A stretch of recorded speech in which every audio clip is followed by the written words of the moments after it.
Most of the time people think of crappies as being a real springtime fish. But you know what? It's midsummer, and there's a pretty good bite out here on some of these crappies right now. We're on some pretty high pressured water. This is just north of the Minneapolis area, and this lake gets a lot of pressure every day. But there's a lot of lakes like that that have good crappie fishing in them. So we're gonna show you exactly how to catch them when you're faced with that situation. Stay right where you're at. Fish Head's coming up.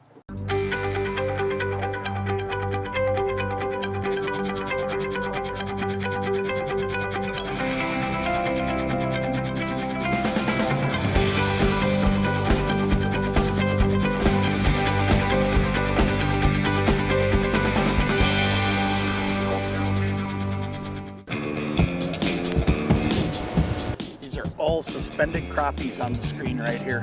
When they get like this, they get pretty easy to catch.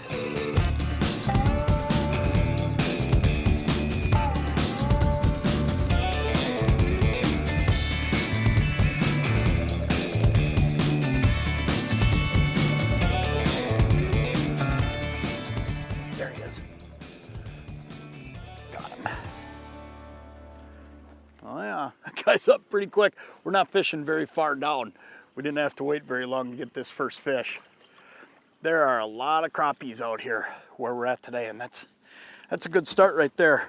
One of the things I'm going to tell you is fishing these high pressured lakes and these metro style lakes. The first thing is that your quality of fish, you know, that 9 to 10 inch range is just a dynamite crappie, and that's a great eater right there. We'll throw him in the live well. And then, let me tell you a little bit about what we're doing and why we're doing it this way. You can look at the screen right now, and there are fish just absolutely piled up, all about 5 feet down. And what's going on here is these fish are suspending out over 10, 11, 12, 13 feet. And the reason they're doing that is they're up here feeding. And when they school up like this, and I mean, they are tight. There's tons of them, and it's all along this line, and they're tight bunches of fish. But what's going on is these fish are all up there eating, and they have their choice of bait because it's midsummer. So what I'm doing is I'm pulling crankbaits, and I'm doing that very deliberately because when you come past these fish with a crankbait, what you do is you trigger a reaction strike. Because if I just threw out the bobber or threw out the jig, the things that we were doing earlier this year, they don't have to eat that because there's so much bait. So that crankbait coming by them really gives them a reaction strike, something that they can jump at and go hit. Now this is a river rocker. This is a number 3 Lindy River Rocker. And what's so great about this lure is it's about the right size for them. And the other thing is these fish, I'm pulling right above them, and it's got this big wide profile. So when they're looking at it from underneath, and remember, crappies are very much a sight feeder. So when they're looking at it from underneath, they can see it, they can feel it, they can see it coming past them, and they can jump up and grab it. So it's a really easy tactic, and it's probably the easiest way to fish at this time of year because it's really hard to target that exact depth and put a jig right in front of them and get them to move. One last thing, all I'm doing here today is it's really, really simple. I'm just taking that thing, I'm using my spinning equipment. This is just my Lindy rig rod that I use for walleye fishing. I cast that thing out, I give it a couple pulls, and I know that I'm running probably 3-4 feet down. It's not a super big science. I'm just getting in that neighborhood, putting it in the rod holder, letting them go. And eventually that thing doubles over, and it actually happens pretty fast.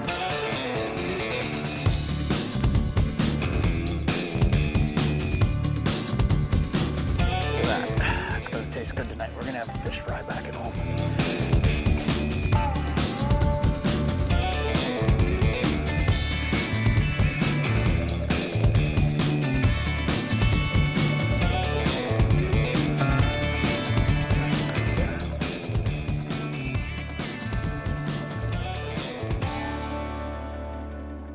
I don't know. Oh yeah, this one might be all right as well. They'll get up on the surface like that. You just want to ski them right in here. Yep, that's another good dinner fish. Let's talk a little bit about the locations we're fishing because this is actually really, really easy. All I'm looking for in a bite like this is that last break line before it goes into the basin. And now, these fish, a lot of people think crappies at this time of the year just go to the deepest water possible, and that's not always the case. What's going on right now is these fish have just kind of left those shorelines. They're not in those weeds right now. They've just slid out over the deeper open water. Now here, what I'm looking for is that last break before it goes into deep water, and they'll suspend right along that break because that's where a lot of the minnows are now. A lot of the minnows have left the shoreline now. They're getting a little bit bigger and they're looking for a little bit deeper water, a little bit cooler water, and that's what these crappies are keyed in on here. So what you want to look for is anywhere around the whole lake you're on, and this is a fairly decent sized metro type lake, but what you'll find out is when you get out here, you'll always find a pronounced break somewhere, and I'm just out past that pronounced break and those fish are sitting right up here.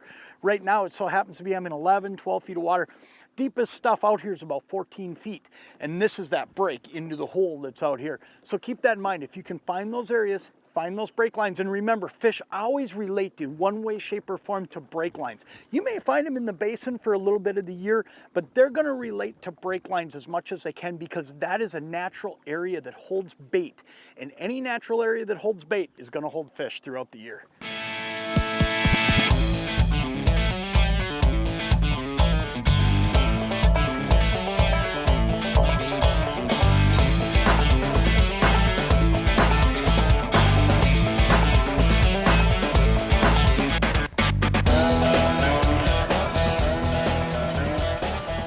You can get these fish dialed in there. They're so much fun and they're easy to catch. You know, you can get the kids out and do this. It's a pretty simple deal. Look at that one. That's a real good one. A couple things though when you come out to do this. Number one, don't be afraid of flying around. I mean, I'm going 1.7, 1.8, sometimes even 2.0, and I get a lot of these fish when I'm making a slight turn. The other thing I want you to do is spend a lot of time changing colors, because crappies like this one are sight feeders. They go 100% on what they see up above them, and their color preference will change throughout the day, and this crappie might react to a color totally different than the crappie before him. So keep changing colors. I actually change them about every pass. If I do a pass and don't catch a fish, I flip to another color. And then I really go outside of the realm of, I don't make them all the same. You know, I may run pink one time, the next time through I might run a blue or a chrome like I've been doing today. And I've been pretty much able to keep up with the fish all day long. There's a lot of great bites coming up across the Midwest, and we're gonna keep chasing them on Fish Ed. So keep checking back with us each week. I'm Jon Thelen. We'll catch you next time.